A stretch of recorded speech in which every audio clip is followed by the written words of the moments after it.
rise for the pledge. I pledge allegiance to the flag of the United States of America and to the republic for which it stands, one nation, under God, indivisible, with liberty and justice for all. Clerk, please call the roll. Councilman Alvarez. Here. Councilwoman Eckhart. Here. Councilwoman Hudak, absent. Councilman Lord. Here. Supervisor Hay. Here. Notations of the exits in the front and the rear and electronic device. Please put it on vibrate. Hold on just one sec. Okay. Thank you. Okay. I make a motion to come out of the executive session. No action was taken. I'll second. All in favor? Aye. Aye. Work session. First thing on the discussion this evening is interstate logistics. Gentlemen, you're up. You're going to need to. We have a microphone. You got a mic? Thank you, Supervisor Hay, members of the Town Council. As you may recall, my name is Dan Richmond. I'm with the law firm Zarin and Steinmetz. With me this evening are Rich Pearson from JMC and Kevin Svedo from JMC as well, the engineering and planning consultant for our proposed Northeast Logistics Center. As you may recall, we were before you last fall in which we introduced the concept for our project for a logistics center, adding that use to the town's code. Since that time, we've been heavily engaged with the town's environmental consultant, planning consultant, AKRF, as well as with various members of the community and the planning board, which has now assumed the lead agency role for the project's review under the State Environmental Quality Review Act, or SEQRA. Last week, the planning board deemed our draft environmental impact statement, or DEIS, complete, so we will be shortly beginning the public hearing process beginning on July 9th before the planning board. But we are before you this evening to give a brief presentation to, now that the public hearing process on our project under SEQRA has begun, to reacquaint you with the issues, to explore them with you. Let's go to it. As you may recall, we are proposing to locate on the property located on 312 and Pugsley Road in the town, a modern logistics center with about 1,100,000 square feet. When we started assessing this use, which is essentially a distribution center, it's been highly coveted, highly desirable now as a result of particularly e-commerce, the demand for consumer delivery to people. We realized that the town code lacks this as a use. So we've been engaged and we proposed some legislation that would allow use while the town code allows a warehouse use. What we are proposing is a logistics center akin to if you know the Gap distribution center further up I-84 or something like Amazon proposes. It needs to entail more uses: repackaging, labeling, distribution. It's very in demand in this economy and is a proven job creator. I'll be explaining our economic analysis, and that was something that was prompted. We were always very confident that this would be an economic boon to the community. To its credit, AKRF, your consultant, directed us to prepare, as part of our DIS, an empirical analysis under the most recent and the current state-of-the-art modeling, which is in plan, which I'll talk about later. And it shows that they're going to be about, as a result of this, direct, indirect, and induced impacts of the project, there are going to be about 800 construction-related jobs, about 900 jobs during the operation of the facility, and once the project is in full operation, it'll have an economic output of about $90 million a year, which we are, again, very confident will be a significant benefit to the community. The project would have very few demands on the municipal services. Obviously would not generate, don't have any school children. It's on the site, as you may recall, of the campus at Fields Corner residential project, which was a 143 unit residential project. which the applicant has vested rights to complete through 2020. But unlike that, it's, in addition to no school children, it's not going to have major water demands. There's no need for a wastewater treatment plant like the campus project required. This is going to be handled through septic fields, and there are wells on site. And as a result of the development, over 80% of the site would remain in its open space site. It was very important to us, and we took this to heart when we were talking to members of the community and as well as your consultant, that it was very important, we understood, to maintain the rural character, particularly along Route 312. And you'll see as we go further through the PowerPoint that the project's virtually invisible from I-84, from 312, and or other points of the community. I think it will fit well within the community. So this is an overview of the site. Again, if you can orient yourself, I-84 is along the bottom, the Home Depot development is sort of in the lower left, and 312 runs toward our project, and we are at the intersection of 312 and Pugsley Road. You can see from this, which is a good overview of the project area. This was prior to its current, right now it's not being used for anything, but prior to that it was farmland. And the areas we're developing are basically these you'll see on proposed lot 1, 2, and 3. You can see the field areas that are sort of already developed. That's what we're essentially going to be using for our project. Do you have a pointer? Do you need a pointer? And mine's out of battery, so. You want me to put your mine? Would be helpful? Great, yeah, thanks.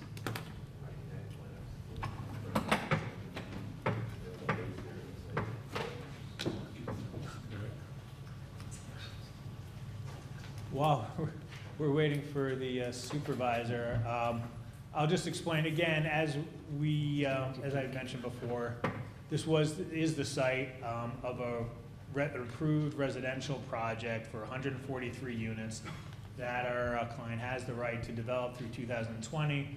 But as a result of its careful analysis of market conditions, it realized that the highest and best use of the property is a logistics center.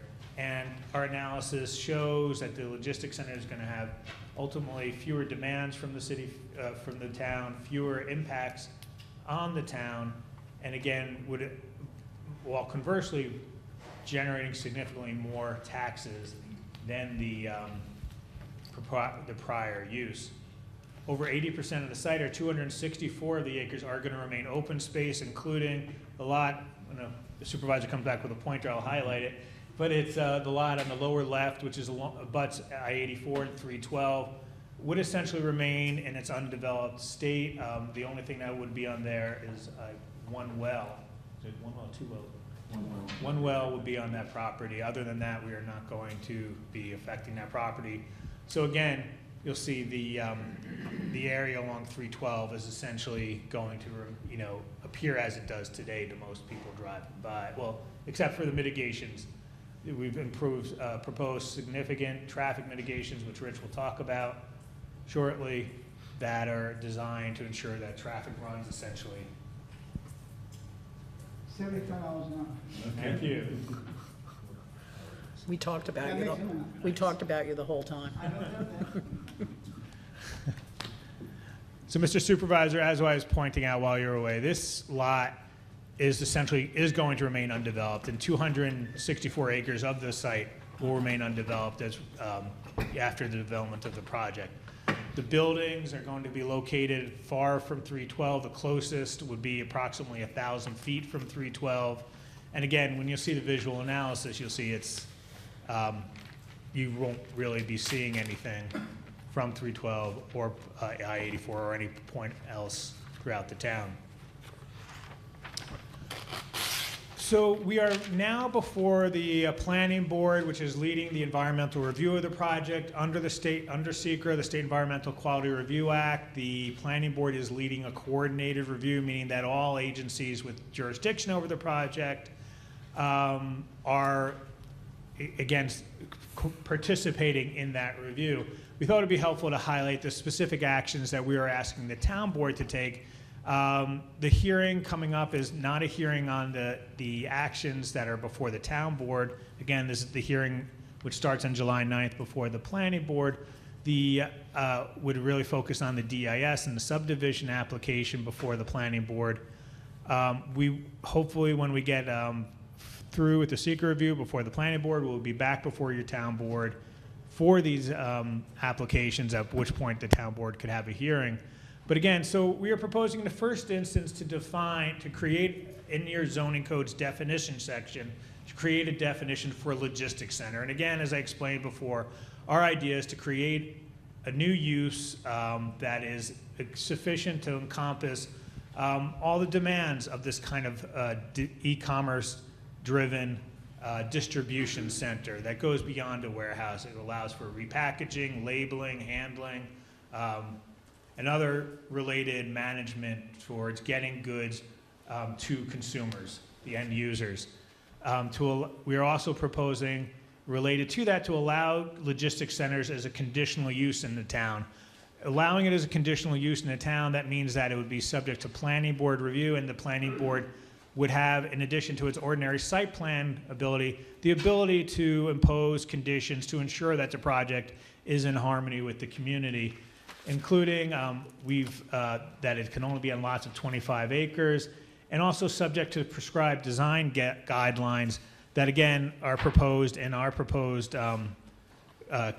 conditional use review standards, which would include landscaping requirements, the maintenance of natural vegetation, site access requirements, the requirement that no building in the use be any closer to the boundary, no closer than 75 feet to the boundary of any residential zoning district. Again, this is all designed to ensure that the planning board has the authority to ensure that the use ultimately is in harmony with the community. We are proposing to make logistics center a permitted use in the OP3 district. This is the only OP3 district in the town. Part of this district is in the rural commercial, the RC zone. We're proposing to rezone part of a lot, and a slide in a couple of slides will show exactly where we're proposing to rezone from the RC to the OP3. But critically, we are leaving the entire frontage along 312 in the RC district. And again, the view shed from 312 will be buffered. No building is going to be closer than approximately 950 feet from 312. And when we go through the visual analysis, you'll see that it is not visible from 312. We are proposing also to privatize Barrett Road. When we go through a slide and then further in the presentation, we'll explain our goals in doing that. Barrett Road is currently a town road that is not in use. It essentially dead ends on our property. It bisects lots, doesn't lead to anywhere else but our property. And we'll talk about that too. Finally, we are requesting that the town send a letter to the New York State Department of Transportation to support our request for a highway support letter. Basically, the Department of Transportation limits large trucks to a mile from the intersection of an interstate to the driveway. The proposed driveway of two of our lots off of Pugsley Road are actually slightly over a mile, so we are required to improve those to certain design standards and dimensional requirements, and then DOT would enable us to go from, again, the I-84 ramp to, again, down 312 up Pugsley to those entrances to those two lots. Can I ask? Yes, please. No, finish, I'll ask it. No, it's fine. When you say a large truck, now, most are around 40 feet, but you're talking 53 feet? Yes, many are actually 48 feet also, and the state permits 48-foot trailers, but today's... Can you take the mic? Yep. Rich Pearson with JMC. Many of the trucks are 48 feet rather than 40 feet, but the trend over the last several years has to have 53-foot trailers. So your Targets, Walmarts, any of the bigger stores, anything taking over long distances typically use a 53-foot trailer. Now, I'm interested in going back to that last slide where you have to ask the town for an access highway support letter. Now, you're asking, I understand what you're doing. There's a concern about, I think it's called Fields Corner in Patterson coming in. If you have to be 100 feet within, can a tractor trailer come off anywhere else and come down Pugsley Road? No, well, if I could just answer that, Rich, you can amplify. Just to be clear, first of all, we are not improving Pugsley Road up, sorry. We are not we're not proposing to improve Pugsley Road to the Patterson border. That is essentially going to remain in its undeveloped state, no truck driver, we will ensure that that all drivers know not to make a left, but I think no driver in their right mind would make a left turn up there. So truck drivers won't go up there. Okay, so the question though is more of, if you have to be within 100 feet of an exit. 1 mile. It's 1 mile. 1 mile. If they came off of 311, they wouldn't be able to access without permission from the town of Patterson with a support letter, is that true? Yeah, they would not be able to travel more than 1 mile from interchange 19 at Route 311 without having one of those roads, be it Fair Street in this case, designated as an access highway. And that would require the support of the town of Patterson. And if they And didn't- also, yeah, It would require, just to be clear, it would also require, before DOT gave that permission, to improve the roads to certain designs and dimensional standards. So if the town of Patterson did not give that consent, the trucks could not travel on that road? Correct, not more than a distance of more than 1 mile from the farthest ramp. So it could only take you partway down Fair Street, not to the point where it gets to Fields Lane. And as to Dan's point, there's a portion of the Fields Lane that has an S-curve in it. The trucks cannot physically make that turn. The large trucks. We would have to improve that road substantially to accommodate the trucks, And you're and not that's not our going to do that. intention. That's They're- correct. Can I they're just just so you know, Fair Street is going to be improved, that S-curve's going to be taken out. But it just isn't practical, as I look at it, for any other municipality to grant 53-foot trucks the right, which tear up our roads terribly, to get to Northeast Logistics. It doesn't make it, it's got to be at least 5 miles from that other exit. Correct, It's a right. little late with what you already produced, but at some point in time, can you identify on that where the 1 mile marker is coming in from Patterson? Not asking for it now, but at some point in time, because people are of interest about keeping trucks off of, what's it called? Yep. Fieldsman Forest? Well, also, Pugsley can't, No, just from can't. the other end, from Patterson. Field Corner. We don't have an Fields arrow Corner. that shows. You know, gentlemen, you don't okay. have to do it now. I Right. just, We it's can just, get back to you on it, it's but- of importance to some people, and if that's one of the reasons or rationale is to not to have it, it might work. Understood. But just to explain, No, he's saying to come from. Patterson. from Patterson, No. Right, yeah. exit 19, right. It's too far. Okay, Or it would be exit 18. that's a good thing. Right. It's too far, so it can't happen, Right, unless Patterson says yes.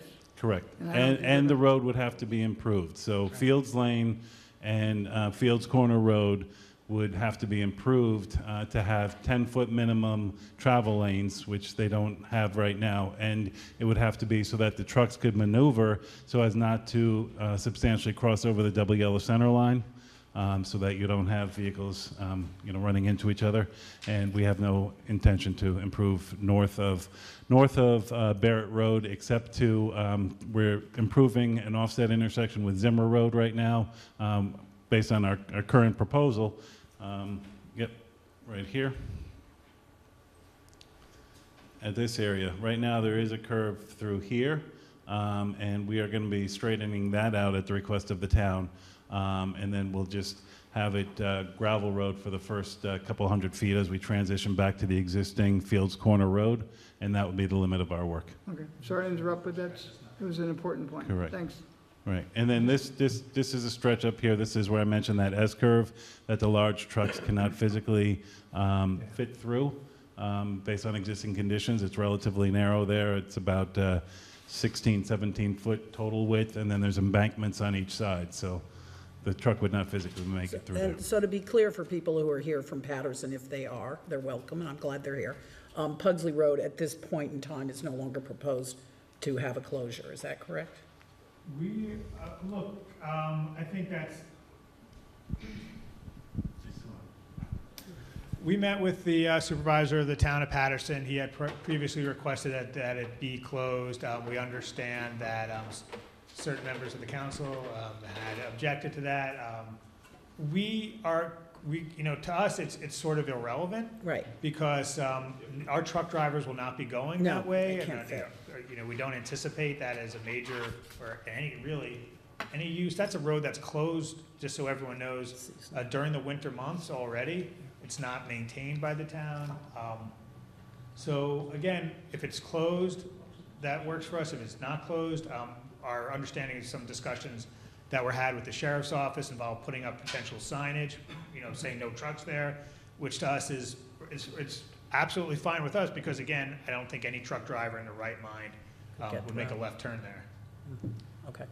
Yes, Mr. Is this a picture of the entire property that you own, or does your property go further Yes, it is. towards Simpson? No, that's the limit of the property. Okay, so you don't abut Simpson?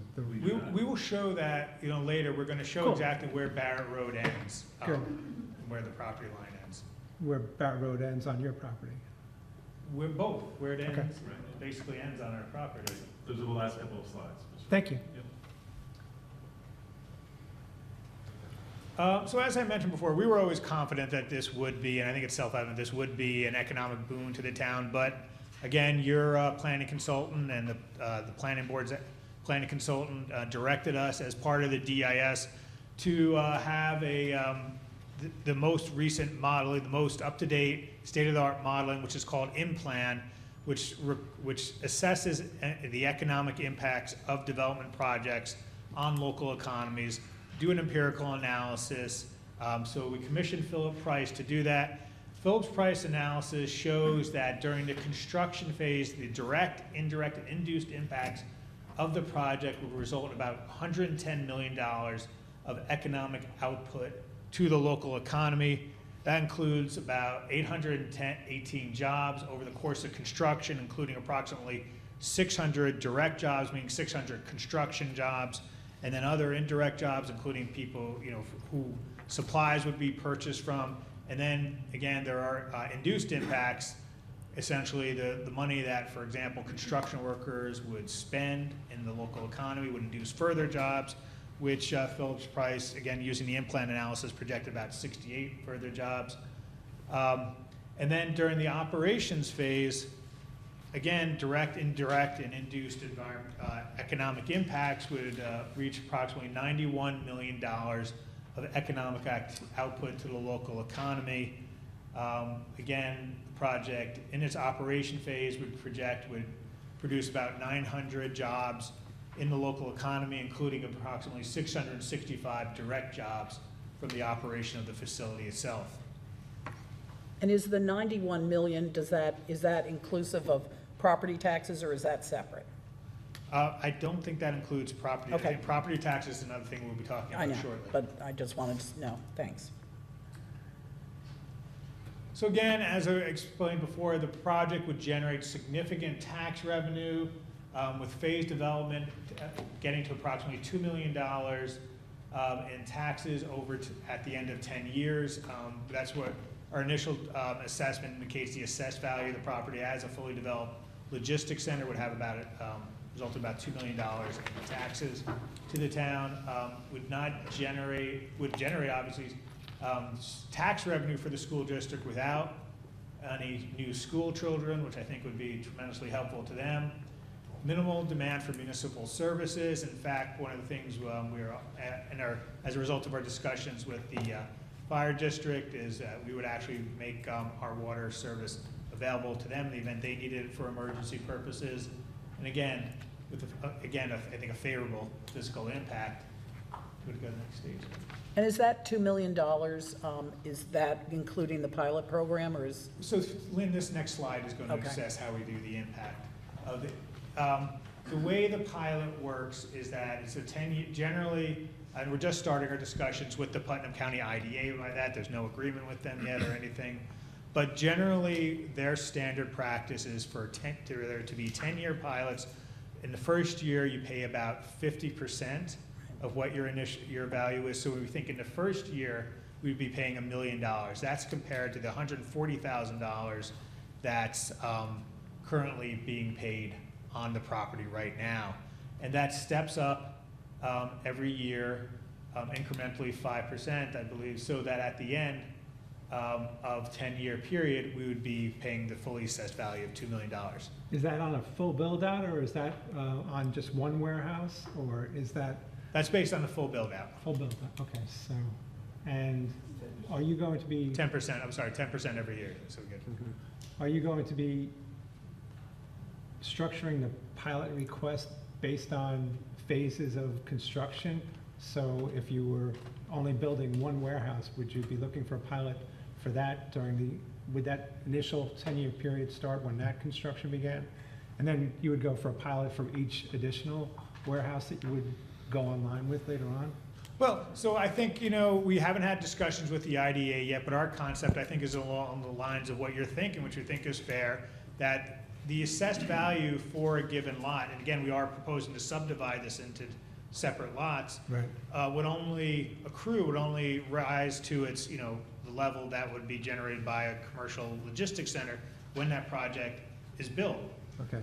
So if, for example, a particular lot does not yet have a logistics center built on it yet, the tax value wouldn't go up. It would still be at its current level. So the pilot program could be ongoing for more than 10 years, depending upon construction periods. Well, but then, No, I'm just, no, but I hear what you're saying, but I think I don't want it to be misleading to the public. So if, for example, we began in year one a pilot on lot 1, and we didn't begin until 2 years later on, say, lot 3, you're right, it would overall go over 10 years, but the pilot on lot 1 would end in the 10th year for Right, that lot. understood. You're Okay. right, lot 3 would still, go another additional 2 years after that, Cool. just because it started later. very good. No, I just Lot one just would be wanted paying to, the fully just wanted to assessed value. understand that Yeah. after 10 years, we're not going to be getting $2 million. It'll be phased as per Right. construction. If you finish, Our market analysis is showing that there's a high demand for this, and that, Cool. once we get approval, we expect, building to take place in all Great. phases shortly thereafter. But, you're right, thank you. thank you.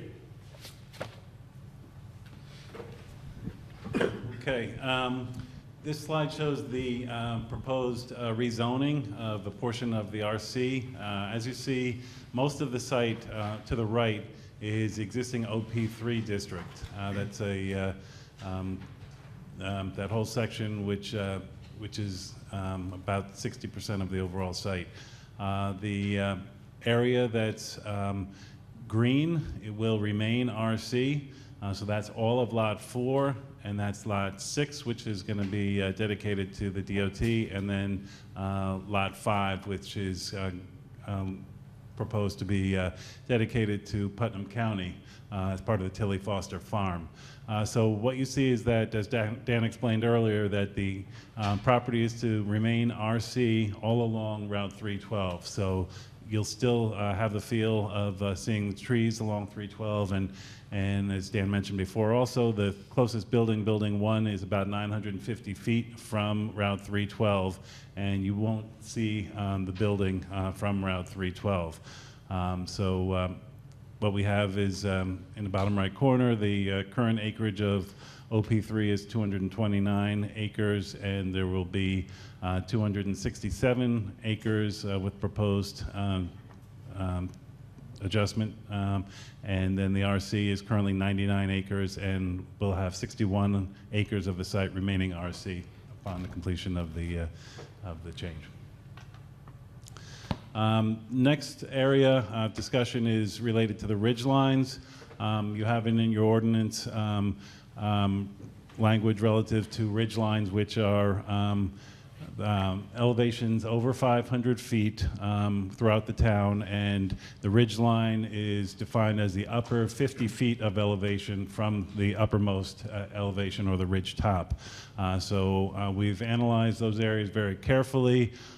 With your ordinance, There's a couple criteria that you have specifically in the zoning, and we've designed the project to implement the zoning code's ridgeline protection provisions goal of avoiding to the maximum extent practicable off-site visibility above the ridge line. We have lowered the uppermost portion of the peaks of the ridge line, which balances the cuts and fills on our site. And then the development is designed to reduce the visibility to the maximum extent practical. The proposed buildings are within former farms, the farm fields, the sort of meadows today. It's some brush there now, but the bulk of where we are proposing our development is in the former farm fields. So this is not in an area that's heavily wooded where we're proposing to site our buildings. The ridgeline criteria in the town discusses the trees to be removed and has a maximum trees to be removed of 10 trees per quarter acre. We have two ridgelines, as I mentioned, within our site. We have identified them as Ridgeline A and Ridgeline B. In Ridgeline A, we are proposing to remove 2.9 trees per acre, so substantially below the 10 trees per acre in the zoning code. And on Ridgeline B, we are only removing 1.4 trees per quarter acre. So again, with both of those, we are substantially below the tree removal criteria. The next point relative to ridgelines is we are providing extensive landscaping. We are proposing 604 trees, consisting of 475 evergreen trees and 129 deciduous trees, and more than 1,300 shrubs throughout the property. We've also designed the building coloring to blend into the surroundings. We're proposing to have it green and then a sort of a greenish gray type of color, and so this would tend to blend in, as I mentioned, rather than some of the other buildings in the area that were the genesis of the ridgeline protection. We understand it's the Home Depot development was what spurred the legislation. We are also going to have dark sky compliant lighting. The lighting that we're proposing will all be directed down onto the site and not to spill over onto neighboring properties, which would minimize the visibility of the property. We've then done an extensive analysis of the views from various aspects, and this has been coordinating with the town boards, planning board, and the town consultant. We've also had various videos that we've created. Tonight we don't have videos to show you, but we show you some still shots from these different locations that we've looked at. So orientation from bottom left to upper right, this is Interstate 84, this is Route 312. This is the area here. This is Sunset Drive. This is Garrett Boulevard. This is Maple Road over here. And this is Twin Brooks condominium development over here. So go to the first one, please, Kev. Okay, so this is from Route 312, and it's looking up Pugsley Road. Next slide. This is a computer simulation that we have, but the simulation reflects the grades of the road and whether there's trees. We tried to match the types of trees that are out there to the best that we could. There's mature trees throughout this area on both sides of Pugsley Road currently. And as you can see, based on the distance of the buildings plus the changing grades, the proposed building would not be seen from 312. This is the second perspective. This is a view from Maple Road. Again, we had a video of driving along Maple Road, but this is a perspective. There's a bench at one point along the reservoir.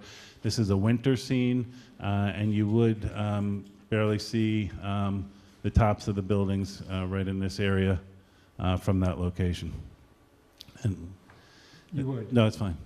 You would. We believe that you would see a portion of the buildings from that area And during the winter, right? I believe from your video, you could see it from other angles on Maple. And a quick question, and you may have it tonight, but I didn't see any visuals from the rail trail, and apparently you can see it from there. We have in the DEIS, we have a perspective from the rail trail as well.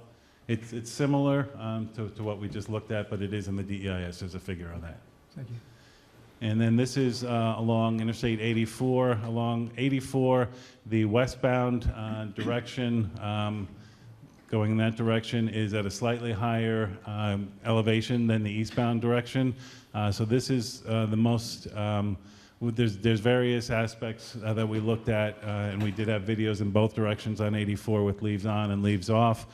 This is, the next slide is an area where you will see just portions of the building. This is in the winter. There's limited views of the buildings. In the summer, you wouldn't see it. And if you were traveling in the eastbound direction, we don't think that you're going to see the buildings at all, based on the vegetation that's there.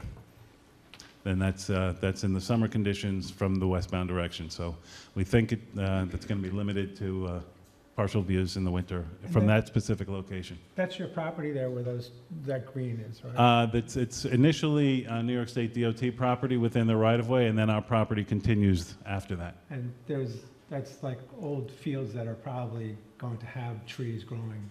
over the There are years. some, right. Yeah, You're You're not going to be clearing that. That's We are gonna- not clearing that at all. So To that's- Dan's, what he showed you at the beginning of the RC portion to remain when the supervisor was getting that So that would be a right. good screening over there. Absolutely. Okay, this is another perspective we have. This is from Sunset Drive, which is about 1.7 miles from the site. Along Sunset Drive, most of the traveled way you cannot see towards our site. So this is one portion of Sunset Drive where you can see over towards where the site is. So we took this most conservative location, and we have the building shown there, and it's there, but it's very difficult to see. And then we also looked at Garrity Boulevard. This is 1.5 miles from the site, and because of the change in topography, as illustrated down here, this is the sight line towards our site, and then the topography goes down, but then it comes back up, and it comes up in this area, and that effectively blocks the view of the site at all. So from Garrity Road, we've also driven the road. You cannot physically see any buildings that would be constructed on the site.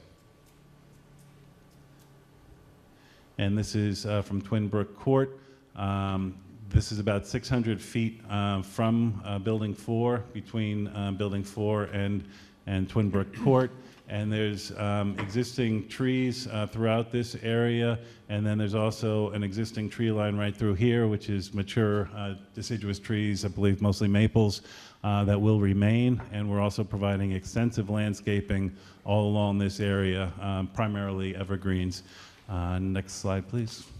And this is the winter view from Twin Brook, and it's limited visibility of the building back in this area, and in the summer, you wouldn't see the building at all. Could I make a suggestion when Sure. when we have the public hearing, when the planning board does? I really think we need to turn off lights just for this portion, because I think with the lighting, it's difficult for people to see any kind of contrast. Can people Sure. see, you want us to turn it off now? Okay. No. I think she needs Those these are over That's here. the end of the pictures. though. I think that's the end of the pictures, That's though, okay, Lori. Tom. It's okay. Again? Yeah, it's the end of Why the, did pretty you say much. something before? Because I want to see you go. Popcorn's gone and. I was hoping we could talk about you again.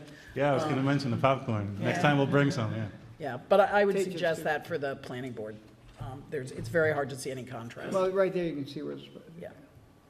Next. Okay, we've also conducted an extensive traffic analysis for review by the town, as well as the New York State Department of Transportation. We've met with the NYSDOT 3 times about this project.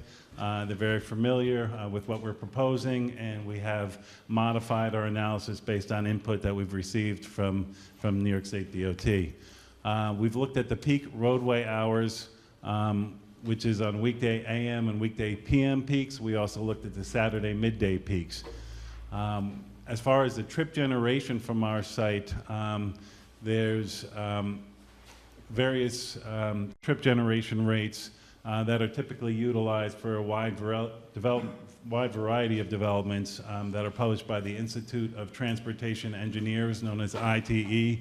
I'm a fellow in that organization, and it's based on studies of similar developments throughout the United States. The logistics center, as we're proposing, and also known sometimes as high cube warehouses, typically generate fewer employees and associated traffic than general warehousing that you think of over the years. We analyze the site as general warehouse rather than the lower traffic generator of a logistics center at the request of your planning consultant, AKRF. We also looked at what we're identifying as a sensitivity analysis, which looks at if our traffic, which is typically out of phase with the peak roadway traffic, if it were to occur at the same time as the peak roadway traffic, how would traffic operate in that circumstance? So we've done this very, very conservative sensitivity analysis, and that's all included in the DEIS.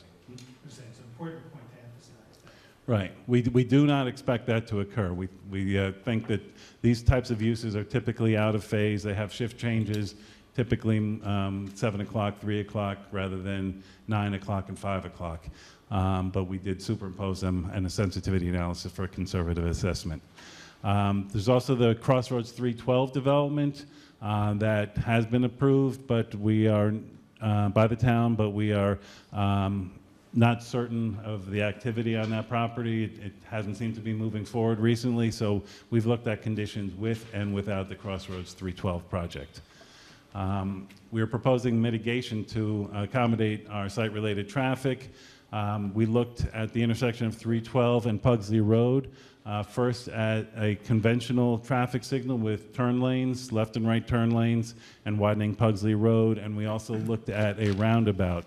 The New York State Department of Transportation actually prefers roundabouts when all things are equal currently, because it's a safer intersection control. You don't get the T-bone accidents that you can have with conventional T intersections, even when they're signalized. And it's very effective with capacity of being able to process the traffic. So in our instance, the roundabout works better than the traffic signal and related improvements.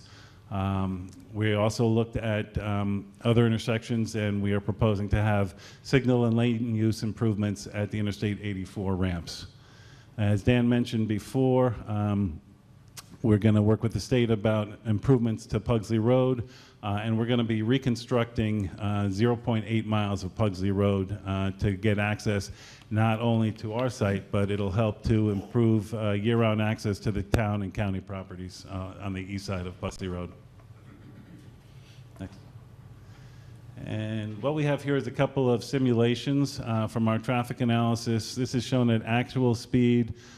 This is a program known as SimTraffic, which is part of a Synchro program.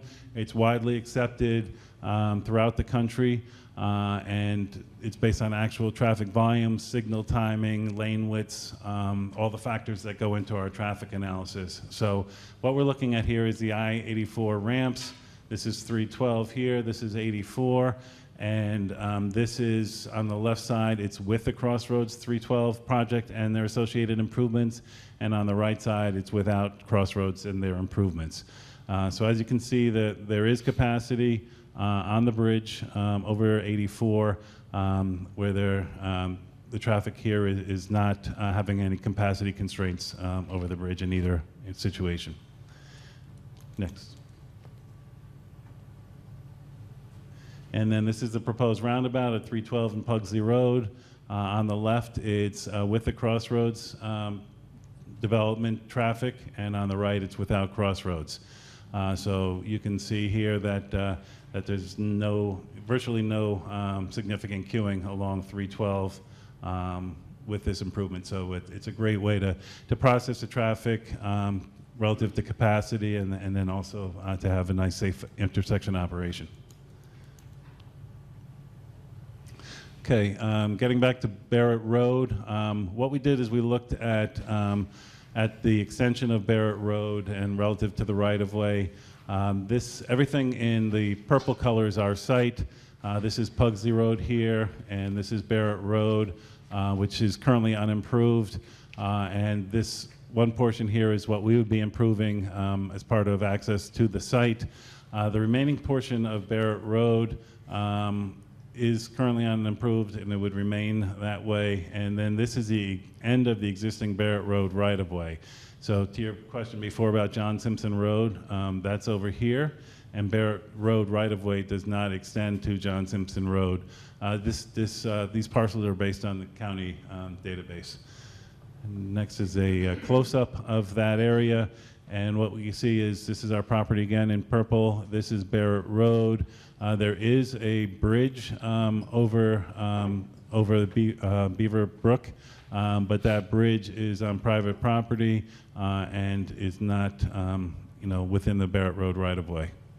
If you go back to the last slide, could you just show me where the pond is? Yeah, the pond is right about here. Oh, so you go, okay. And the pond will remain? The pond will remain, yes. Okay, thank you. You're gonna stock with trout too. I hope so, because I haven't been very successful lately. I got to try that. Well, I can't try it because anyway. I think that's our presentation. Oops, sorry. Yes, just to reiterate, this is the highest and best real estate use of the property, high economic development impacts, and substantial local net revenue gains from property taxes and low environmental impacts. Okay, for the public, this is not a public hearing, but we will let the public speak.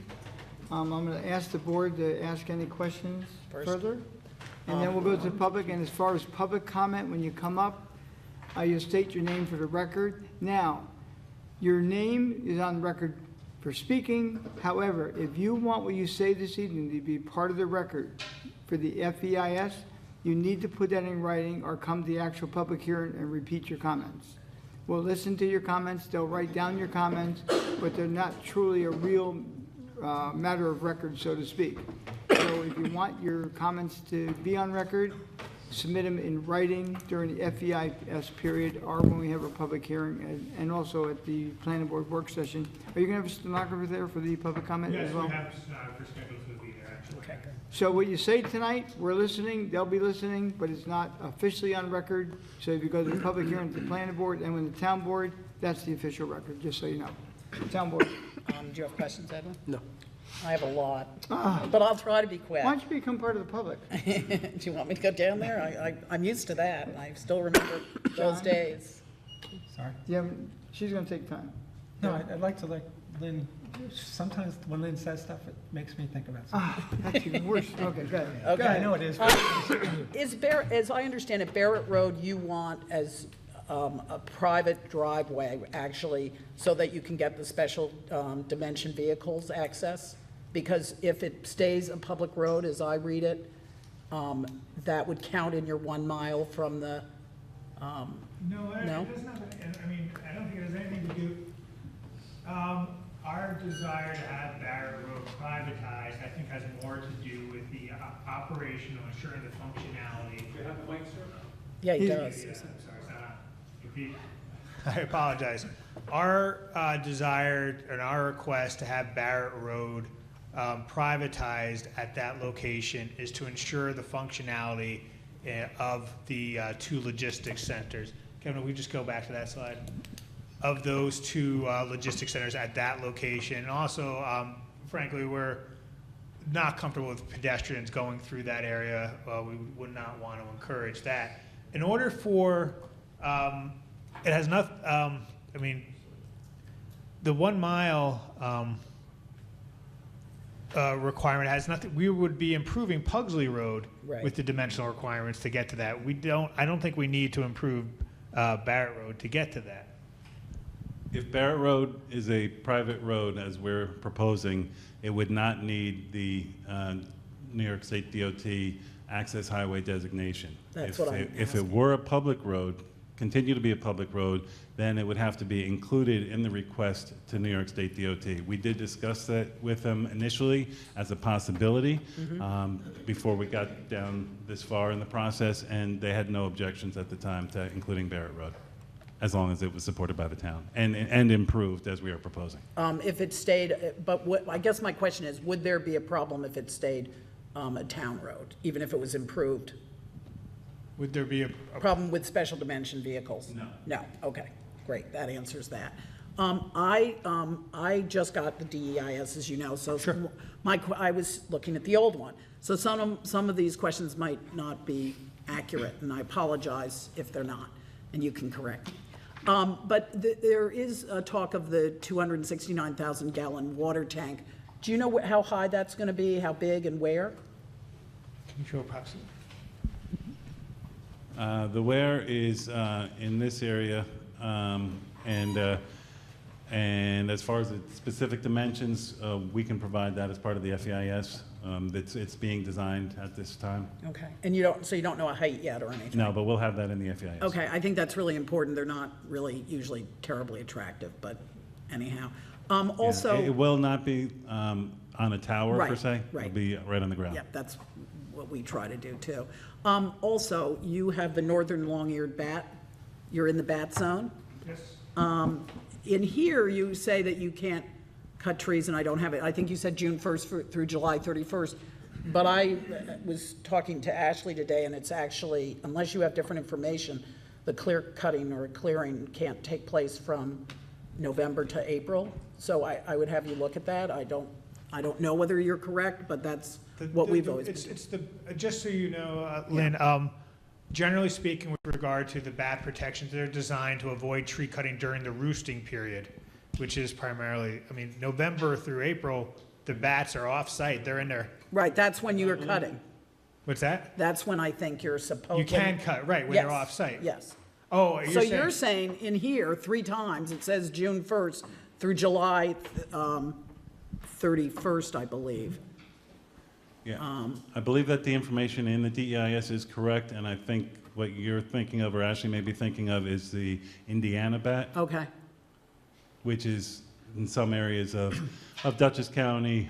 That's something that's more prevalent, is the Indiana bat. we've been, well, then we're wrong, because we've been telling applicants for a long time, even if it's the Indiana bat, that that's in the bat zone, and that, there are restrictions. Okay, And and I it's- know Beth Evans, the Right. the consultant And that we Beth. have involved with this project, is very familiar with the bats, and we'll double check with her, but Okay, I've got confidence she's correct. that's something we can check on. Okay, and what I read that was of interest to me too is in the Build Now New York. Yes. What exactly are you, is that an application for marketing help? I'm confused as to what that is. It's in the DEIS. Bill, I'm not sure what you're, There was a whole application in the DEIS I looked through, sorry. There was an application, in fact, it gave your hours of operation, which were 24/7, 7 days a week, including holidays. You don't recall that, no? a Build Now application? The Build Now New York application. Oh, okay. It's on our website, and it's We'll point out the rather, page to them and they can look it up. Not now, Must but be an no, appendix. okay. she'll forward it to you tomorrow. No, it was extensive, and it was extensive. I won't get into, are you going to, at the public hearing, you'll be doing videos of the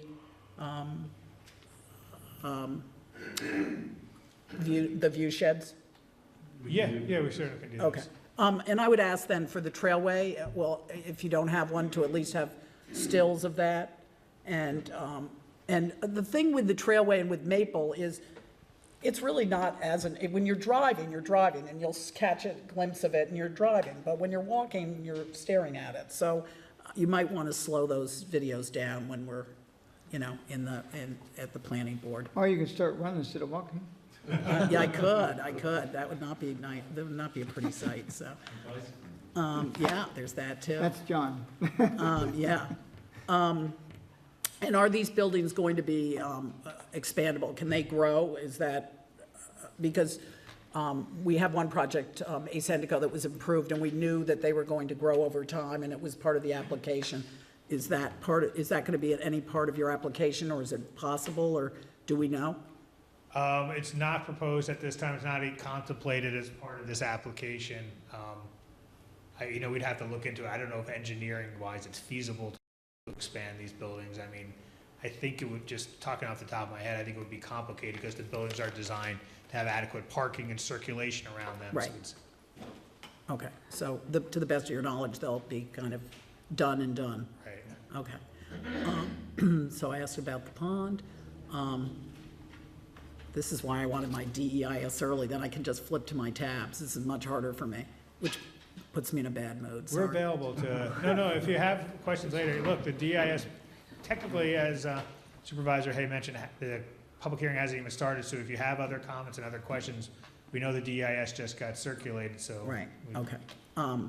So the one other question that I'm told from a meeting this morning is not accurate, but it was in Ashley's list that was approved, was accepted, I think, by the planning board, she wrote there would be 510 truck trips per day, semi-trailer truck trips per day. But I understand now that's not accurate, so could you correct me on that? No, I didn't think anywhere we said anything other than that. Well, Okay, this morning, it was AKRF representative that made that comment. There was not truck trips, but truck and vehicle. I think he thought that the 510 was vehicle count, not just truck trips. So he thought that truck trips, saying 510 truck trips was the wrong information, only because he thought it didn't include pedestrian cars. And so 510 was a conservative estimate on your part, which they appreciated. Okay, I mean, that's just strictly truck trips. And It is, there would be passenger vehicles above that, but that's over the course of 24 hours. okay. Okay. And typically, the truck trips occur out of phase with the peak roadway hours. Okay, so it's 510 plus. Yeah, plus. Is it accurate to say, though, that what I read that isn't in here, I guess, on that one application is, and this would be the normal, I'm sure that it will be a 24/7 operation, year-round, holidays included? Correct. And again, Lynn, that goes to the point, again, that, truck drivers and haulers desire their traffic to happen off I know. hours. They don't want to be caught in rush hour any more than rush hour wants to interfere with them. Okay. And you don't have any kind of projections on wages for yet, do you, or do you? I haven't gotten that far. I believe if you look at the in-plan analysis, it does, if you look at the in-plan analysis, which is, again, was prepared by Phillips Price, I think it does project what wages would be. I think it says that generally speaking, according to, and it quotes Department of State, Department of Labor, New York State Department of Labor statistics, and say the median wages for transportation, storage, and distribution managers is about $110,000 for transportation materials. Moving occupations is about $35,000.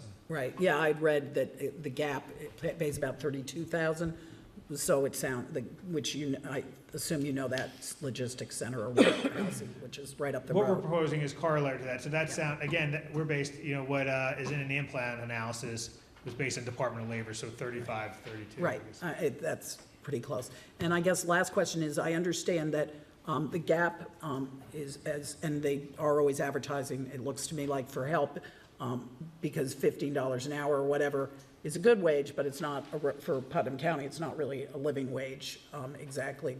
It can help out a family greatly, but I understand that in Fishkill, they bus workers in from Newburgh. Is that something that would be entertained for this as well, or would be completely up to, obviously, if they can get labor from close by, or? I can't speak to the GAPS operations. Again, we are building this. We don't have an end user designated yet who would, obviously be responsible for the ultimate employment. So I can't honestly speak to that. Okay. And I guess my final question is this is moving along very quickly, which you're entitled to do. It's all within what can be done. Is there any particular reason? I'm just curious. I would actually say, I'm not sure it's being conducted particularly quickly. I would note that we were before you last fall when we started discussing this. We've been, for the past 6 or 7 months, again, the public hearing process is just starting. For the past 6 or 7 months, we've been engaged in detailed planning on our on our end, detailed planning and discussions with members of this board, members of the planning board, AKRF. So I guess I would respectfully say, I think we're proceeding, in due course, Oh, it's definitely in due course. I understand that it's faster than most of our applicants. It's a little bit faster. But, and I'd heard, and this is just, I don't know even where I heard it, that there was kind of, you really wanted to be finished by the end of this year as far as the process goes. And I just was wondering if there's a deadline you have in mind, or if there was any particular reason. And you don't have to answer that either. No, I mean, I'm happy to answer. Look, there's no deadline, but again, the market is, there is a market for these right now. There are demand. I think for the foreseeable future, there will be demand. So I don't think it's like again, there's no rush to meet any particular deadline. I think, look, we're proceeding in due course, and we are, working to get this done because we think it's desirable use both from the town's perspective as well as ours, and I think the wider community. Okay. And take a look when you get a chance at Powers Fasteners. It's on Doansburg Road. I'm suggesting it because it's painted, if this project is approved. Powers Fasteners is a big, big building that I think has been really well done as far as painting and fitting into the landscape. So, because sometimes green isn't so great in the winter, and I know this will go through architectural review, but it's just a suggestion for you to take a look at it. We'll certainly look at it. Okay, thank you. Thank you. I have no questions. Thank you very much. Thank you, Mr. Left. I'm not sure if it's faster, but I've only seen one other project come before the town board since I've been here. It's kind of a new regulation that comes in front of the town board. But I hate to say it, but this is probably head and shoulders above the previous applications. I just hope I don't have to read this 3 different times. And I hope when I go through these numbers that they're consistent. Because the last time, I had to read it 3 times. And nothing is worse than watching grass grow 3 times. So every time it came with a change, so if you make any changes, make sure you give us supplements. And what I was trying to say is, if when I read this, the numbers jive on like each page, like I was reading something with the last applicant, they said X number of square feet and things of that nature. One page would say 1,800. 25 pages later, I read like 1,600. I said, I thought it said 1,800. I went another 100 pages and it said 1,400. So the consistency. And what you've done with the roundabout, you're very well prepared. Thank you very much, Mr. Supervisor. I would just, again, I'd like to take complete credit for it, but we've actually been had our feet held to the fire by your consultant AKRF, which carefully vetted the DEIS. We went through several iterations of the DEIS before the planning board was in a position where they were comfortable deeming it complete for public review. That's it? Okay, public. Okay, let's start with you, sir, if you come up first. I'm sorry, ladies, you come first, but this gentleman has his hand up first, so he's going. Sure. No, over here, Terry. Yeah, Okay, It's easy. I'm a college professor, so I don't need a microphone. oh, yes, Well, you do because of the, I'm actually going to sleep. I'll feel right. and while that gentleman's speaking, if the next person wants to maybe take a seat here. All right, keep can that. everybody hear me? Yep. Could we go back to slide number 4, please? The greenish one. Well, anyway, I live in Twin Brook, and there we are. I was quite impressed with the visual analysis that the buildings, especially Building 4, will not be visible, at least most of the time, from Twin Brook. But we do have other sensory modalities, smell and hearing. And off to the right there is Interstate 84. And I can tell you, having lived at Twin Brook for 20 years, I can certainly hear 684. Can't smell it. But presumably these trucks are going to be diesels, and you don't turn diesels off, from my personal experience, especially in the winter. They have to idle because it's a pain in the ass, to turn them back on. So I assume we're going to have a fairly large number of idling big trucks rumbling along in and out of the place. That will cause an olfactory issue if and when, and it often does, the wind pushes from left to right in that diagram, and noise pollution. Have you fine gentlemen approached that issue? Yes, Professor, we have, and I hope you'll take the time to read the DIS, which contains substantial noise and air quality analysis, and I think you'll be comforted by that. Thank you. Hi, I'm Jamie Callanan. So some of the things that I think might be helpful for the public hearings is fast facts, such as the number of trucks. So 510, I didn't read the thousands of pages online, but 510 is overwhelming. What is the noise and environmental stuff? You talked about being green. How are the buildings green? So are you guys going to be bringing in electric panels, all of those elements? The total number of trees lost, you broke it down into acres, but that doesn't help in terms of a fast fact. Maturity level of the new trees that you're going to be putting in. So it sounds great number, but if they're little tiny trees that have to mature for the next 30 years, that's a challenge. And I wanted to know what peak times you utilize, because 312, I don't understand why all of our construction and projects always happen on 22 and 312. They're major arteries for our town, and that one in particular is the major artery for our schools. So what were the times that you guys were looking at when you were doing your peak analysis? Well, we were required, again, by ACARF, the town's consultant, to do what Rich was explaining as a sensitivity analysis, which means that we were correlating as if our peak hour traffic would be at the same time as the peak traffic hour in the morning, i.e. where the school is. As we explained, in practicality, that's not going to happen because, again, just like you don't want school traffic to be at the same time as trucks, the truck drivers have a limited window that they can drive every day. They don't want to waste their time. Right, being but stuck 7 a.m. is the time. So if you have shift changes of the employees, and let's just say you have 300 employees coming in at one time, that is the time on 312 that both the middle school and the high school are traveling that road. So if you try to go from my house off of Maple to the high school, to the schools, it takes me 12 minutes without any traffic. Once you start to add in all of the traffic, the buses and all of that stuff, we start pushing about 20 minutes. So it's the 7 o'clock hour, 7 a.m. to 9 a.m. of that. We did look, again, the sensitivity analysis looked at 7 a.m. and it showed that I think traffic is essentially going to be as it is today. So if we have 510 trucks across a 24-hour period, and we have 300 employees, were both of those factors into the sensitivity? Truck traffic, yes.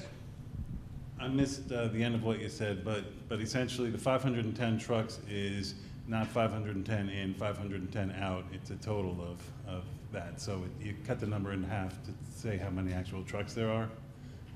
So it's 255 coming in, 255 going out. That's over the course of 24 hours. And again, most of the trucks don't come out during the peak hours of the roadways, in or out during the peak hours.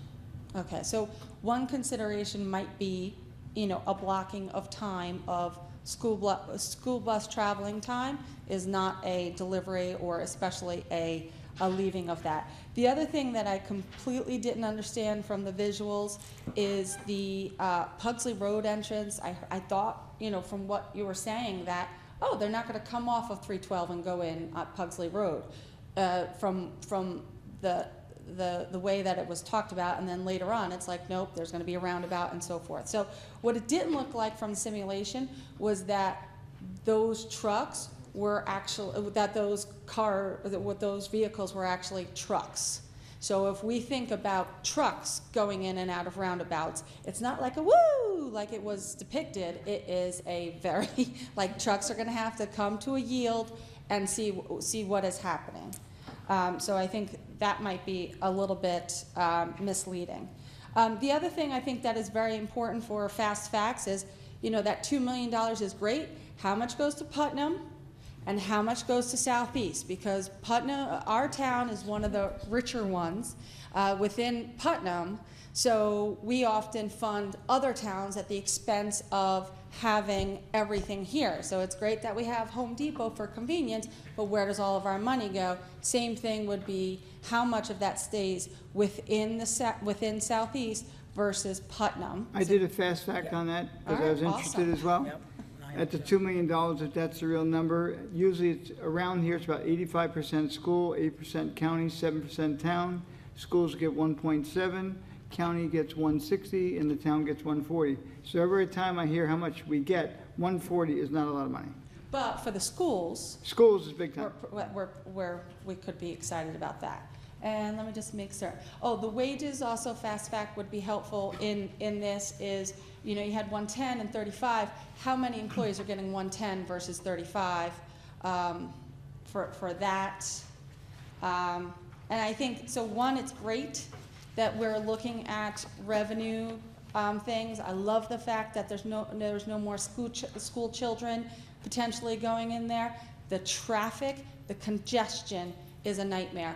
And is there any way, and I know this is going to be a no, but was there any thought of how to get a direct exit, like just a truck-only exit from 84 over to that? And I can't, in my mind, picture the logistics of that, but you know, even just from the southbound or the eastbound lane, if we're, you know, just one exit that goes right into that area to relieve the congestion of those trucks coming in. Thank you. Thanks.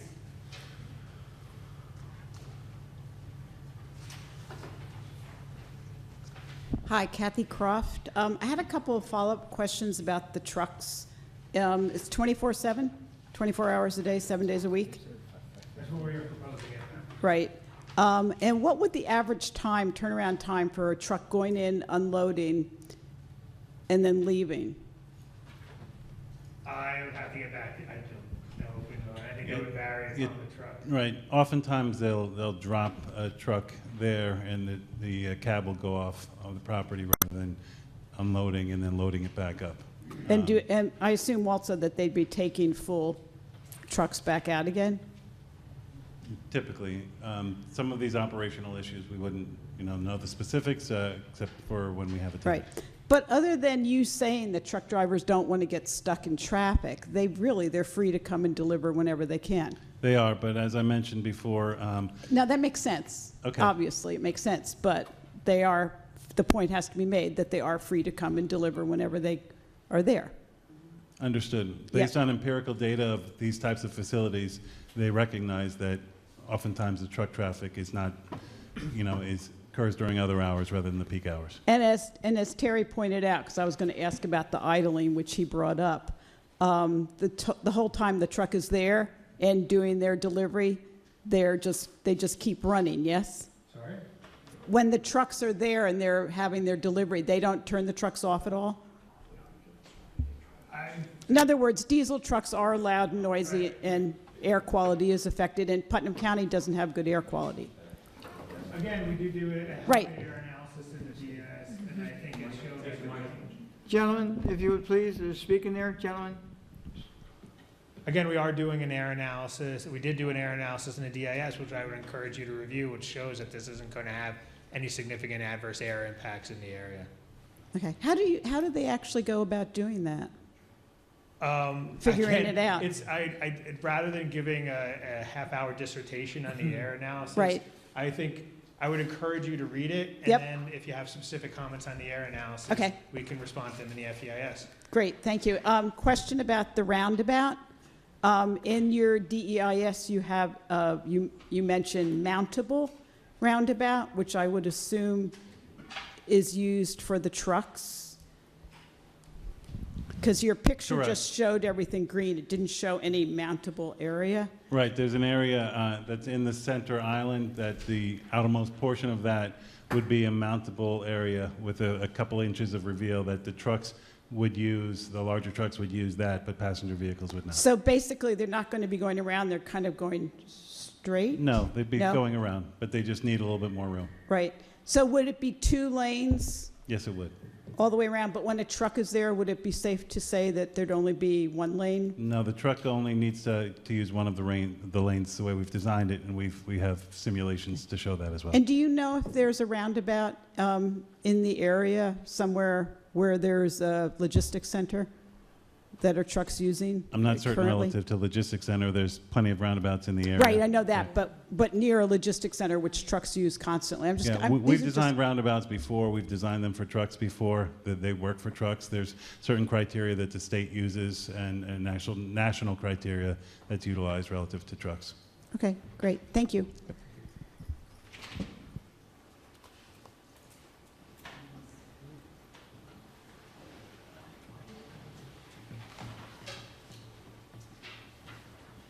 Hi, my name is Alicia Russo, and I live on Fields Corner. And I know in November, there was a request by one of the council that you reach out to the local neighbors there, not limiting it just to Southeast, and I haven't received anything.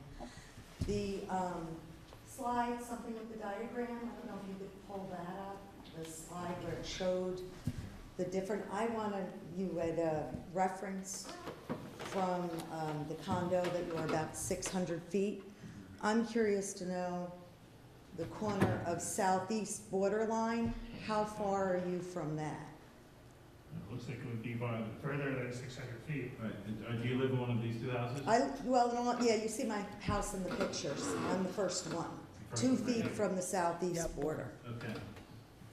That's your house, so Mhm. the closest building is over here, and based on this being 600 feet, I would say it's...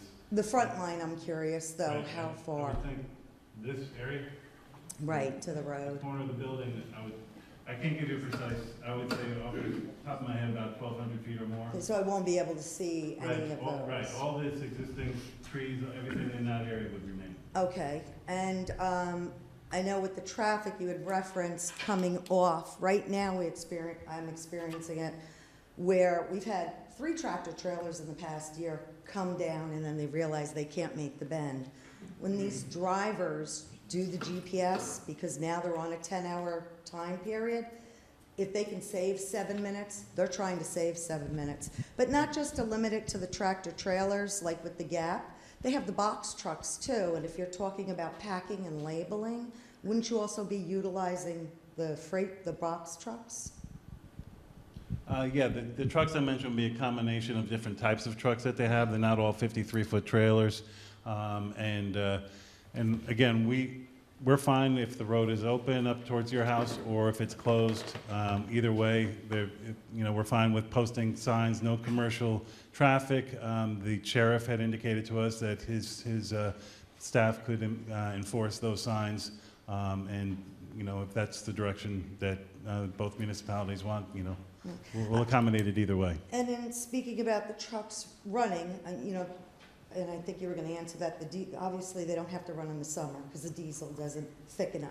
Well, one thing I would just point out, I mean, again, the future of automobiles and, combustible engine, it's actually shifting towards electric. So I hear the concern about diesel, but I think as time goes on, it's going to. Yeah, but a lot of these are independent truck drivers. As we own a truck, it is not one that's 2016. It's earlier, so we have certain things we have to meet. But in the winter, we leave our truck running. Also, a lot of these drivers are coming from the west, so that's why there is a concern for the exit 18, because again, following GPS, unfortunately, a lot of them don't look at the maps. So they would get off that exit because it's 7 minutes. But when these drivers have 10 hours and they've just met your facility, now they have to be off for a number of hours. Where would they be housed? I mean, are they leaving the truck there and sleeping in the truck there? And there's a number of things that the truck drivers now, with the electronic logs, have challenges. I hear you. I'm not sure if there's a question there. Again, I mean, we'll certainly, if you want to put that into a question. Mike? Yeah. I hear what you're saying. Right. Again, if you could put that into a question, we'd be happy to respond to it in the Yeah, will you have FAS. somebody, somewhere where these truck drivers will be able to stay the 14-hour layover that they have to do because you're on and then you have to be off a certain period? Otherwise, you're in violation, subject to fine, according to the logs.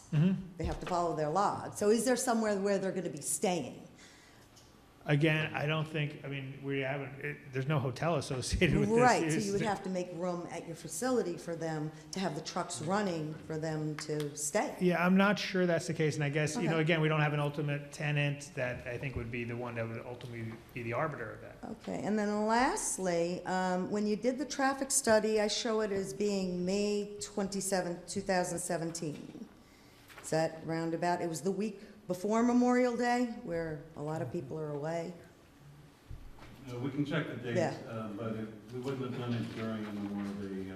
Just Yeah. before, not the week after. We are always careful, and JMC is always careful to do the traffic analysis when school is in, so, again, I mean, this is, Right, yeah, this sure. comes up on all projects, and, you know, I'm sure we will look at the date. Right. Um, And, The town consultant has reviewed the dates of our right. camp. And also, because Pugsley Road, believe it or not, was still closed as of, I sent an email April 28th saying that, you know, the blockage was still up. So it was only probably open 2 weeks when the study was done, so you didn't get a feel for turns and anyone coming out.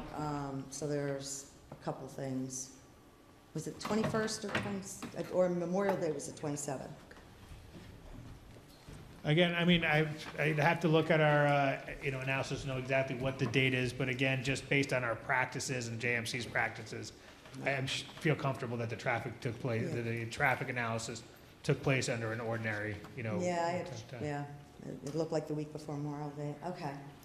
That's really all I have for now. Before Thank you very much. Mr. Russo, before you go, you did ask me one question, and I didn't see it on there. You had mentioned as you're heading toward your home on the right-hand side in that field, it was supposed to be, what did you think was gonna go there on the right? Well, as far as I knew, it was donated, it was I on the told opposite side of the road. Oh, on the field, a water facility. The green two patches, I thought there was some sort of water. See, we're building, what is that, building 4?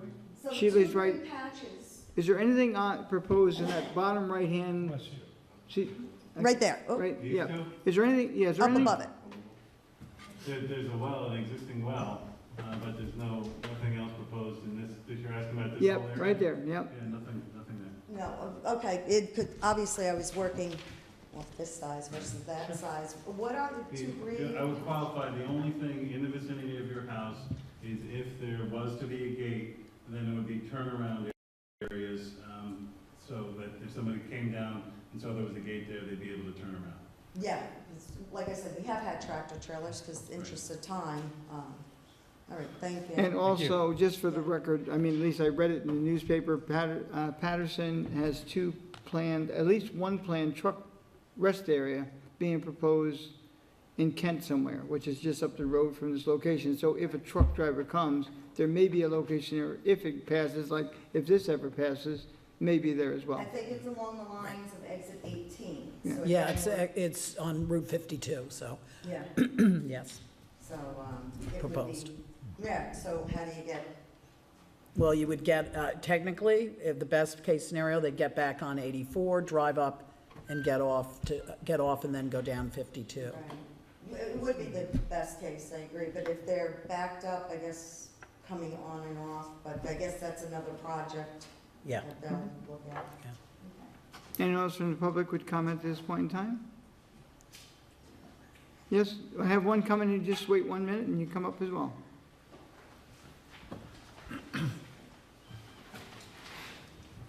Hi, I'm Bernadette Brandon. I live on Mine Lane and Tilly Foster on the other side of the end of 312. And I just want to express that I have severe concerns about the noise that's going to be involved. 500 truck trips going in and out per day, night and day. I have a lot of concerns about the pollution with those trucks. I have a hard time believing that 500 diesel trucks are not going to have any impact on air quality. The traffic itself, the wear and tear on the roads, the impact on the watershed, which it does have effect on, the ridgeline disruption, all of those things, and light pollution. Even if you have down-facing lights, there's still a great deal of light pollution that has occurred from the buildings that we've already seen. So it's not really a question, it's just concerns that I have about this project. Thank you.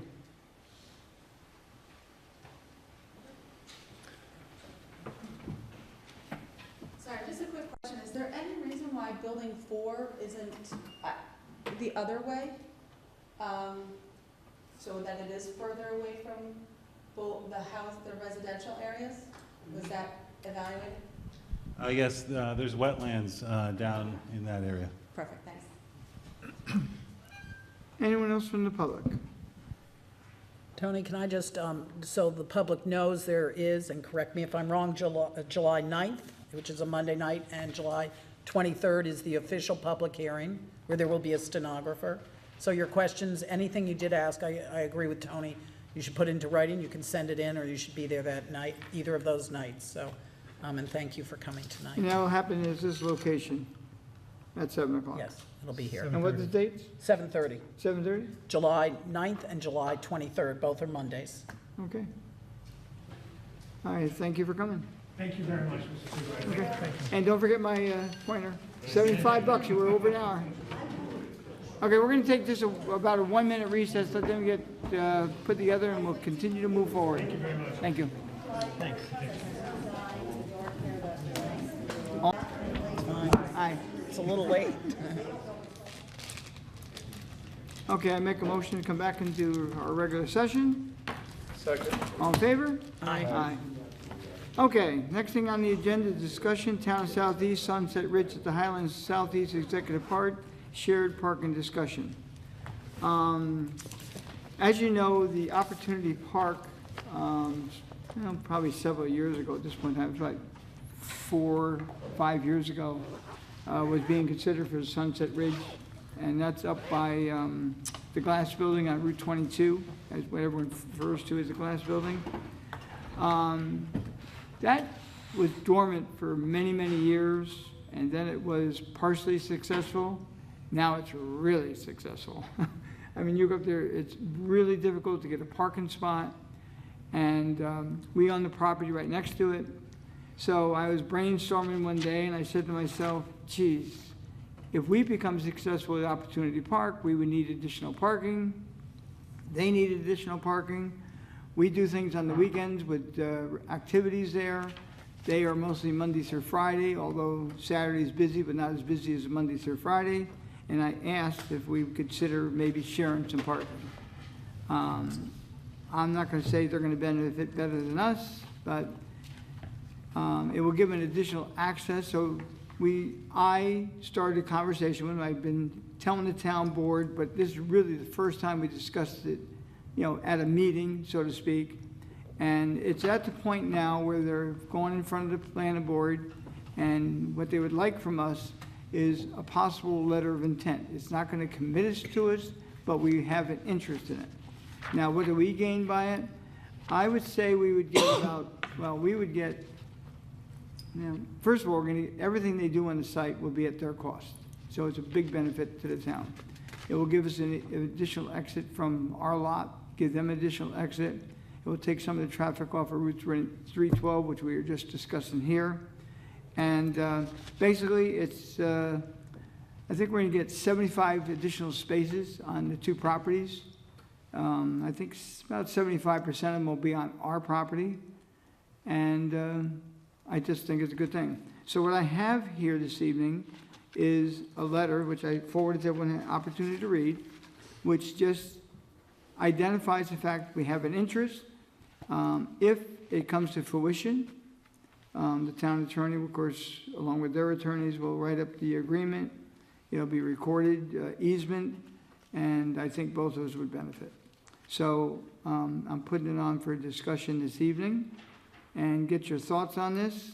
I think it's a good thing. I'm not sure if Opportunity Park is actually ever going to happen. It's still, I think, in the works. It's not moving forward at this point in time. No one said it's died. And the town owns the 10 acres there, and we hope to develop it someday. And I think this would help us. So, discussion. I'll go first. I usually do. Looking forward, the only thing I would like to protect is they do have Saturday hours, don't they? They do. And so I would like to have, and I want to look at everything, of course, from the, as far as impervious surface and all that, but that's all of that aside. Yeah, but 'cause that's all going to be done. Right. With the DEP, Right. the DEC. Everyone's going to weigh in on that. Yeah. So I mean, my main question is to protect the town if Opportunity Park is built, if we end up ever having a ton of money and build a recreation center, which I doubt, but the point is, I want to protect our parking and the reciprocal parking on Saturdays, certainly. I don't think, and things always change, so Yeah. that would be my major concern. The only thing is, we can never guarantee anything. I mean, right now, people use it Monday through Friday, like I a know, bunch. I know. Saturdays, more and more people. Sundays, we would share. Right now, we would not use it a lot during, and again, we're gonna have plenty of parking too, but if we have a big event, we can have it. You know, we have the fireworks and things of that nature. We actually use there a lot currently. This way here, we'll be protected through, insurance and agreement and everything. I just think it's good for us, and it's good for them, and we're helping out a neighbor. Yeah, as I And said, there's if also we're a section of protected. land that we would never probably ever utilize for anything because of how it's located. They got the better side because it's downhill for us, and it's not quite uphill, but they have the better benefit of it to generate and get the work done. Yeah, We if we protect the town's interests, We- I'm, we you know, protect I it. certainly would entertain it. Okay. Anyone else? I'm in support of it. We've talked about it before, and Yeah. I agree, it's a good thing, so. If there were any improvements, they would have to pay for all of them? Because I Right. would think that, Right now, whatever's done there, the 75 spaces, the exit and entrance, it's all at their expense. The town will pay absolutely nothing to this. road maintenance, Well, cut into the existing road. That will all be worked out in the final agreement. I mean, we're gonna have about, I'm trying to think. If we have to enlarge a portion, we're gonna make it so they plow it, because we're not Right. gonna be there during the week. They need it more than we do. Right, So so we when we won't have write up the maintenance agreement, we're gonna benefit much more than they will. And as far as paving, that all will be worked out in the details, which we will have to agree with. Okay, and also, if all the traffic is routed that way at some point, I'm sure there's going to have to be some traffic studies done, and there's also gonna have to be some improvements, maybe a light. Well, whatever's being done, right now, they're in front of the planning board. All these questions should be asked, of course, at the I know, planning but board. this is a discussion, so I figured I would bring them up here, and I'm hoping we're discussing it. Well, we are discussing it, but that question in particular, it's gonna be in front of the planning board. This here is to the planning board chairman, the town is interested in it. Okay. And when it comes in front of the planning board, all those questions will be addressed. I And- believe. and the Or if bottom not, line you would- go and make sure you get them addressed. No, and the bottom line is, we're all gonna have to vote on this, so if Right. if it doesn't meet your expectations or mine or Edwin's or I anyone's, know, it but would I be thought different. this was a discussion, that's why I'm It just bringing is. it up. But we're not, but again, what we're doing this evening is telling the planning board we have an interest in sharing. Okay. And in front of the planning board, while they're there, all those questions, whatever goes on in the planning board. You go to many of them, and Lynn, so you have much more experience than I by going to them. These questions will be asked, and then the final will be in the detail of the easement that's drawn between the two parties. Do they envision this being any encroachment on Ridgeline? When there's an encroachment, it's gonna be on the town's part, not on their part. Okay. Because we're at the top of the hill, they're at the bottom. And Again, that's a question for planning board. that's. Well, we have I'd to feel find real out if it's, uneasy. no, we'd have to find out, I don't Okay, know cool. that it's over 500 Thank you. feet, but. Okay. Okay. So, what I'm gonna ask later on in the meeting, at the end, is to make a motion to allow me to sign this, to send it to the planning board, and that process will begin there with, now both New York State Electric and Gas is involved with this big time, and of course, the property owners themselves. So we got 3 entities that are working together trying to make this happen. How's NYSEG involved? The road that comes up, they have to matter of fact, we have an easement right now with NYSEG for us to get across, because it goes underneath the high tension wires. Oh, They will have to do the same. Cool. So they are gonna use a portion of going under the high tension wires with the road, and NYSEG, of course, is in favor of it, gives them access to the high tension wires. So there's like 3 different entities will gain significantly from what happens, I believe. Thanks. Okay. Okay, next item on the agenda is the regular meeting. So I make a motion to go into the regular meeting. I'll second. All in favor? Aye. Just get my bearings here for 1 second. Okay. I'll waive the reading of the correspondence. Approval of the voucher list, number 4. Okay, correspondence, waive the reading? All in favor? Okay, I'll make the motion. second. Sorry. Second, all in favor? Oh, we had so much time, the other one, speeding up, okay. Approve of the voucher list, $895,851.16. So moved. Second. Discussion. All in favor? Aye. All meetings will be held at 1360 Route 22, Brewster, New York, at 7 p.m. unless otherwise noted. First meeting will be July 12, 2018, and Wednesday, okay. On July 12th, later on this evening, we're going to make a motion, because we have to have a public hearing for a CFA grant for the elevator that they propose to put at 67 Main Street for access for handicap. So that's going to be coming up in a moment. So we have to have the meeting on July 12th, and there's other things proposed. Now, here's the question.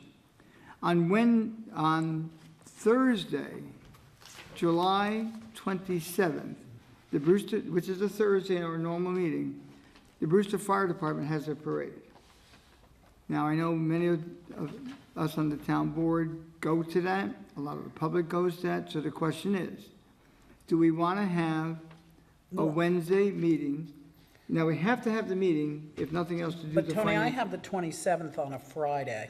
Do you? Yeah, so I'm not, yeah, take a look. I don't have my calendar.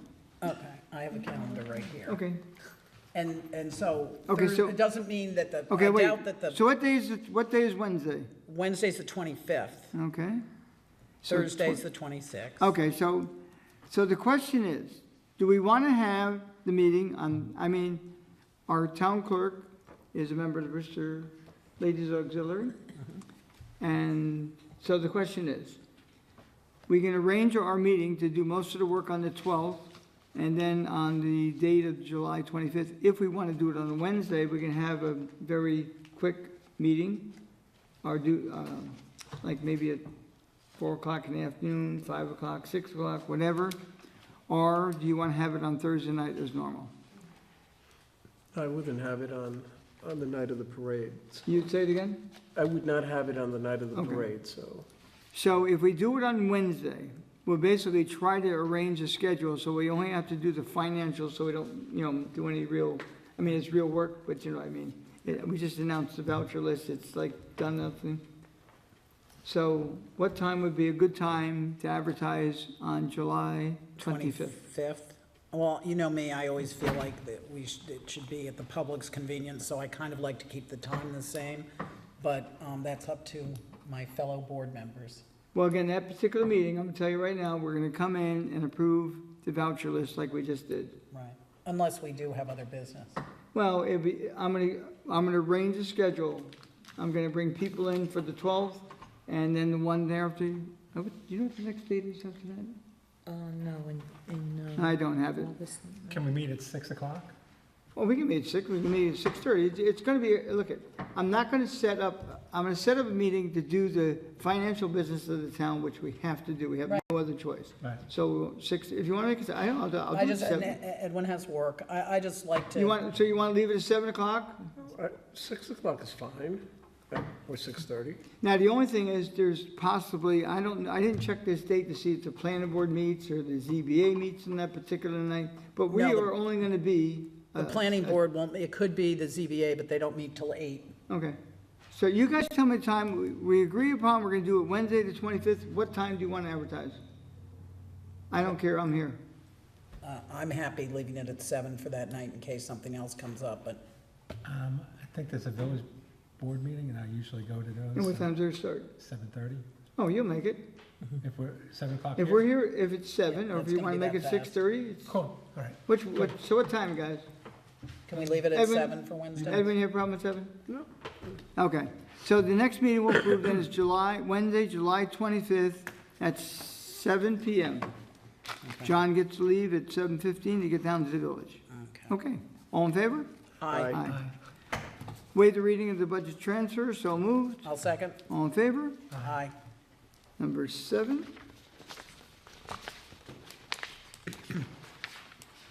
Oh, come on. Who's got, is your number 7 with you? No, I don't have it, I How don't did that happen? pay. I don't know. Oh, Hopefully Michelle. my secretary, what happened with this? I have the financials, but I don't Oh, have. that's not good.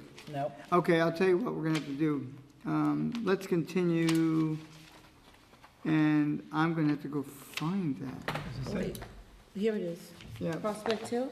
yeah, how come, I don't have it in my. I don't have it either. That's weird.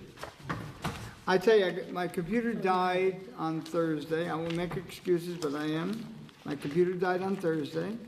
Do you have it? I didn't get it back until Tuesday, and I got so many glitches, I've never seen nothing like it. So I won't blame my secretary, I'll take full responsibility, but I have it, so we've been saved. Yeah, you have it. I'll read it anyway, I'll read the entire thing, okay? Yep. So everyone's on equal ground, this is just basic Right, performance. it's fine too. Okay. Whereas the town board of Town of Southeast in receipt of a report and recommendation from the town engineer dated June 11, 2018, with respect to the performance security to be posted by Prospect Hill Office Park applicant in connection with the final site plan for Phase 2 of the Office Park development on property located at 162 Prospect Hill Road, Southeast Tax Map Number 56-1-32.2, the subject premises.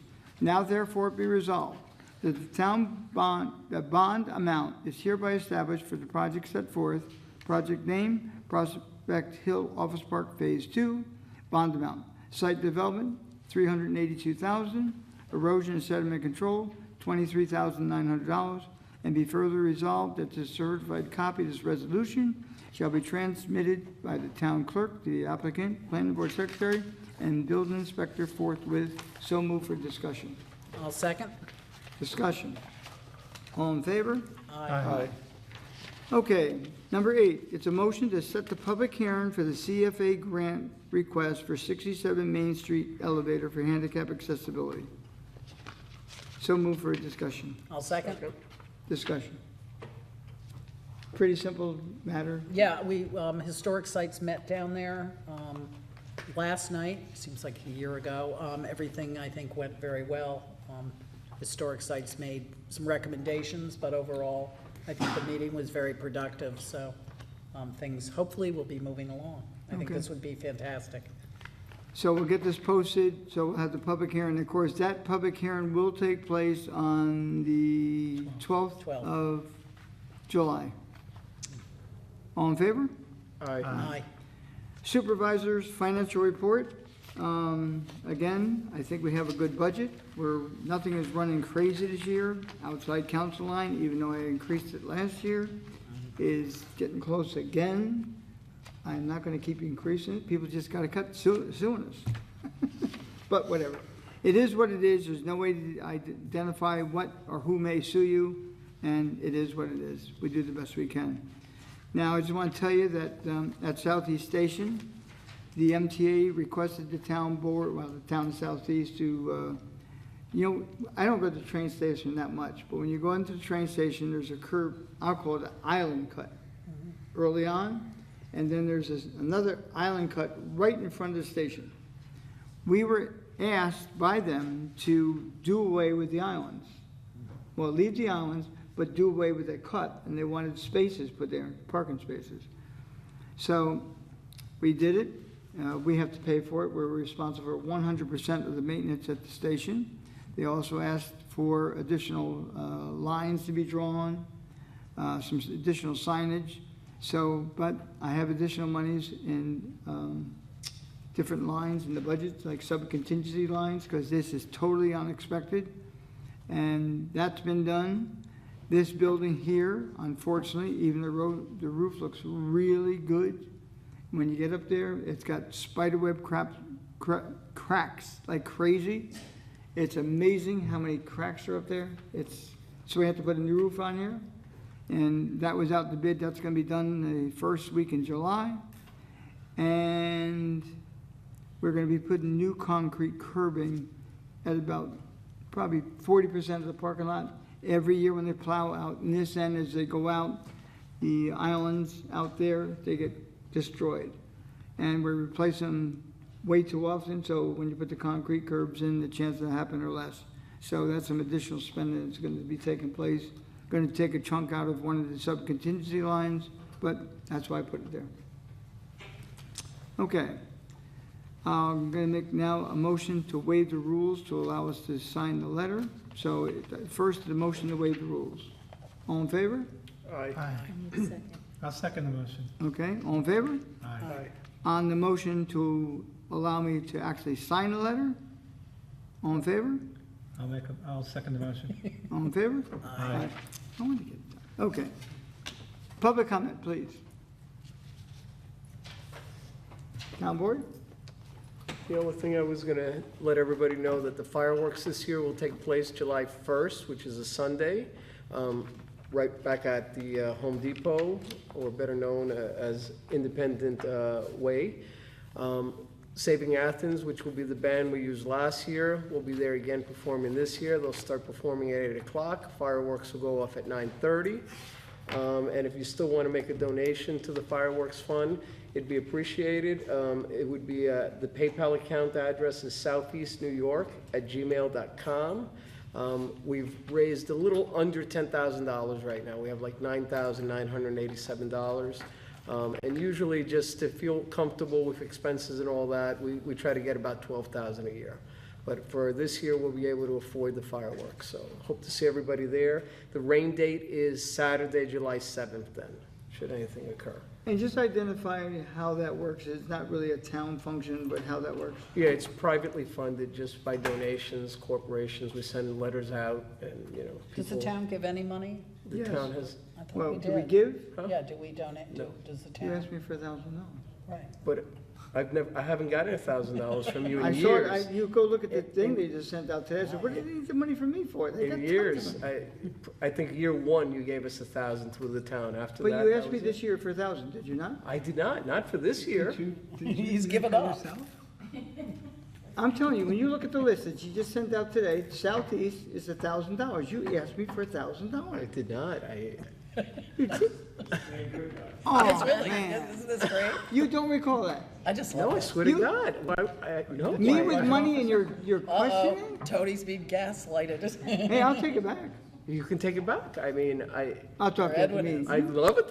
I'd love $1,000 from the town, you know, but, and all we do is any money that's left over just immediately gets rolled over into next year. You stick around after the meeting, we have to have a good discussion. But at any rate, there You're is. talking I to want somebody else. I want 3,000 for the homeless, so there you No, go. that ain't happening. Okay, No, seriously, I don't recall that conversation at all. I had, I'll remind you when we're done. okay. Okay, any rate, I think June 30th, the library is having a ribbon cutting ceremony at 11 o'clock to open up the new section. Yep. Yeah, not the big addition, that hasn't been started. but- No, but Yeah. I guess to show what they're doing Yeah. so far. And they do have outdoor tables and all of that, that's set up already, so. okay. I'm sorry, we did- I'll entertain a motion. I'll entertain a I'm motion. so done. I'll make a motion, we close tonight's meeting. where's Lou? Second, by who? I second the motion. All in favor? Aye. Thank you all for coming. Thank you.